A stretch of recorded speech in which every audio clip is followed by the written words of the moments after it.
Alison, thank you for joining us for this debut exhibition in May 2011. This painting behind us is just an example of probably your country life, and images of this that I see in your collection have show this amazing whimsy and fun, and I start to look into it and I see more and more things, and I explore in your paintings. Tell us a little bit about this painting, because it's a composition that people will want to talk about. The title of the painting is Emptying into White, and that's from a song by Cat Stevens. Oh, favourite. You know the song Emptying into White? And I don't know what that means exactly, but it's a line that runs through my head, and I think I take a lot of my work from things that I read or things that I hear. It's often literature or literate, and I think it was a time when I just wanted to jump on that horse and bolt. You know, too many problems, too many things happening around, and so you just disappear into the emptiness. And I'm leaving behind the cats and the houses and the cows and all your memories. Down here are memories from the past, the dead animals, the dead people, and even the wildlife. I think was getting on my nerves at the time. Yes. So.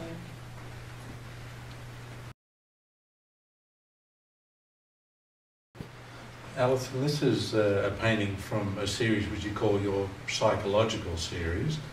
A great composition and full of conversation and thought. Take us through the theory and the development of a painting like this. I think this painting is about a state of mind, really.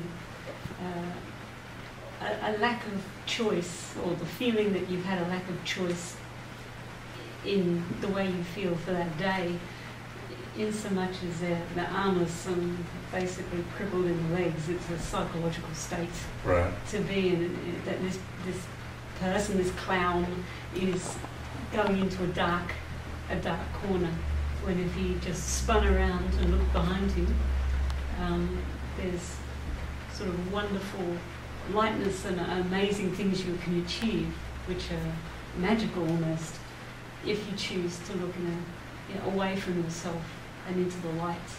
So it's a painting about choice, I suppose, and sometimes you don't feel like you have a choice. And is this perhaps a reflection of yourself here in the clown form? Is it you, or is it someone else? Yeah, I think sometimes when I'm in a miserable state of mind, I portray myself as a clown. It's a bit of a self-hate thing. And other times I paint puppets too, and I think puppets are generally a bit more a gentler way of looking at my life, but that seems to be another way I paint myself.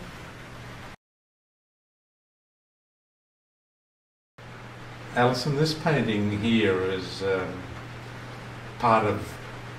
major part of your life. You're religious.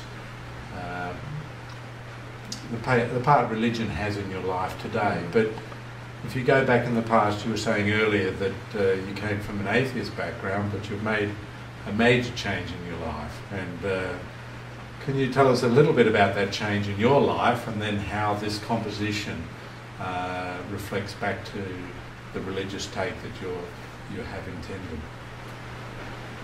Yes, I suppose I'm very interested in the Bible and where it takes me from an analytical point of view. It's an exploration of the Bible, and also witnessing how it affects my way of thinking, because it does affect it magically. And this painting is a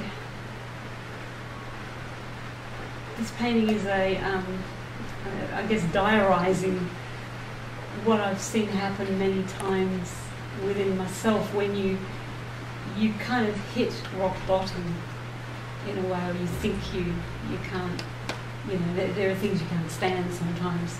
And when you sink as low as you can go, you can't fix something, and so the only place to look is up. Mm-hmm.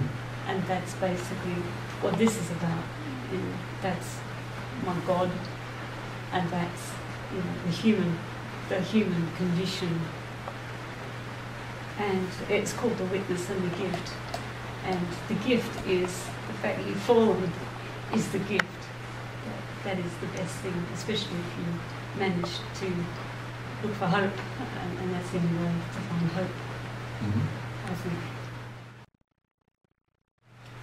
Alison, you mentioned this is your favourite painting. Tell me why it's your favourite. What does the painting do for you? I guess I like the simplicity of it. It's difficult for me to stay simple for some reason. I over talk. But I like the movements of the paint in it. I like the way the lines move. So there's an abstracted side of it that I kind of like as well, as the actual talking about the paint. But I like, there's a certain amount of pathos in it. It says it simply, it says what I want to say exactly, and that's always a buzz, I think, when that happens. So the message is conveyed succinctly. Yeah, succinctly. Not too much. So there's a message in a lot of your paintings. So this is a message that is easy for people to translate. I think so. Well, I hope so. But it's not a matter of trying to convey, I guess, something to that sounds funny, to other people. I'm happy with what I achieved with it within itself. It's not that I'm trying to. I hate to think of it evangelistic in any way. It's just it's saying what I wanted it to. It's conveying a feeling.